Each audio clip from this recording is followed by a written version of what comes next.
भारत, ये देश कई नामों से जाना जाता है। इस देश को भारत का नाम मिलने के पीछे कई कहानियां हैं, मगर इन कहानियों में से सबसे प्रमुख कहानी है शकुंतला और राजा दुष्यंत की। इन दोनों के पुत्र भरत के नाम पर ही ये देश आज भारत कहलाता है। हिंदुस्तान के बाहर की दुनिया के लिए सिंधु नदी इस जमीन का एक अहम हिस्सा है, जो इसका प्रतिनिधित्व करती है। तिब्बत के पठार से शुरू हुई ये नदी कई इलाकों से गुजरती हुई अरब सागर में मिल जाती है। इस नदी के नाम से कई नाम हमारी सभ्यता और देश को मिले हैं। इंडिया, हिंदू, हिंदुस्तान, इन सभी नामों की उत्पत्ति सिंधु नाम से जुड़ी हुई है। ग्रीस के निवासी हमारे देश को इंडिया कहते थे।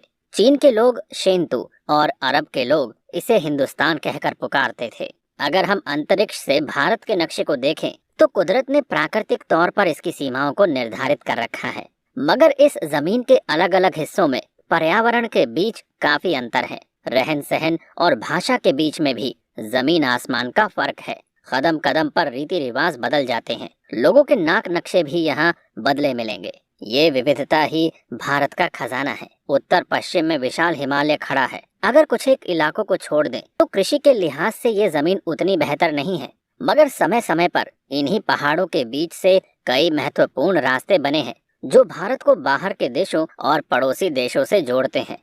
इसलिए भारत के इतिहास में इन पहाड़ों का एक महत्वपूर्ण स्थान है। इसके अलावा भी ये पहाड़ पूरे देश के मौसम और कई अमूल्य संपदाओं को बचाकर रखने के लिए जाना जाता है। राजस्थान की मरुभूमि जो देखने में निर्जन लगती है, उसके ऊपर भी भारतीय जीवन बसता है। उत्तर भारत का जलौढ़ मैदान को इस पूरे महाद्वीप की दूसरी सबसे महत्वपूर्ण इकाई कहा जाता है। यहाँ की भूमि कई नदियों ब्रह्मपुत्र, गंगा, यमुना से घिरे होने के कारण किसानों के लिए बहुत उपयुक्त है। वहीं डेक्कन पठार का निर्माण बहुत पुराने ज्वालामुखी से निकले लावा के द्वारा हुआ है।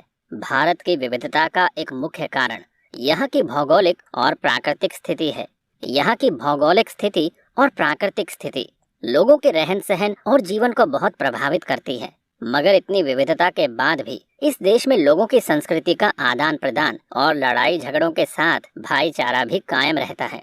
बाहर के इतिहासकारों ने इस देश के इतिहास को कई बार सुविधा हेतु कुछ कालों में बांटा है, मगर उनके द्वारा बांटा गया ये काल कभी भी सटीकता से इसके इतिहास में फिट नहीं बैठा। उदाहरण के तौर पर कुछ इतिहासकारों ने इसे हिंदू, मुस्लिम और ब्रिटिश काल में बांटा, जो कई तरीके से त्रुटिपूर्ण है। इसी कारण भारत के इतिहास को 3 भागों में बांटा गया है: प्राचीन, मध्यकालीन और आधुनिक। सबसे पहले भाषा का विकास हुआ। यह भाषा का अर्थ केवल मौखिक नहीं है, बल्कि संवाद के लिए इस्तेमाल किए जाने वाले किसी भी प्रतीक चिन्ह को भाषा कहा गया है। इसके बाद लिपि का विकास होना शुरू हुआ। कुछ पुरानी सभ्यताएं जैसे कि मेसोपोटामिया में यूनिफॉर्म लिपि का विकास 3400 BCE के दौरान हुआ। उसी तरह मिस्र में हायरोग्लिफिक्स लिपि का आविष्कार 3100 BCE के दौरान हुआ। भारत की प्राचीनतम लिपि हड़प्पा सभ्यता के दौरान पाई गई। अनुमान के अनुसार हड़प्पा सभ्यता के दौरान पाई गई लिपि 2600 BCE के दौरान की है। आश्चर्य की बात यह है कि इसे अभी तक पढ़ा नहीं गया है। भारत में पढ़ी जाने वाली पहली लिपि का नाम है ब्राह्मी लिपि। इसके बाद जैसे जैसे लिखने का विकास हुआ, इससे इंसानी सभ्यता को एक नया मोड़ मिला। अलग अलग वर्ग के लोग लेखन का इस्तेमाल अलग अलग मतलब के लिए करते थे। सत्ता में बैठे राजाओं ने लेखन का प्रयोग अपनी सत्ता के विस्तार में किया। पुरोहितों और पंडितों ने धार्मिक ग्रंथों और पुराणों को सहेजने के लिए लेखन की कला का इस्तेमाल किया, जिससे व्यापारियों में इसका आदान प्रदान हो। इतिहासकारों के लिए भी लेखन की शुरुआत अहम और महत्वपूर्ण है, क्योंकि मिट्टी के अंदर से चाहे पत्थर, मूर्तियां या कोई भी प्रमाण मिले, मगर लिखित प्रमाण इन सबसे कहीं ज्यादा महत्व रखता है। इतिहास का लेखन भी समय के साथ बदलता रहा। अलग अलग दृष्टिकोण ने इतिहास में जगह ले ली। भारत के इतिहास में लेखन की गतिविधियां तब तेज हुई जब 19वीं शताब्दी में देश में ईस्ट इंडिया कंपनी का कब्जा हुआ।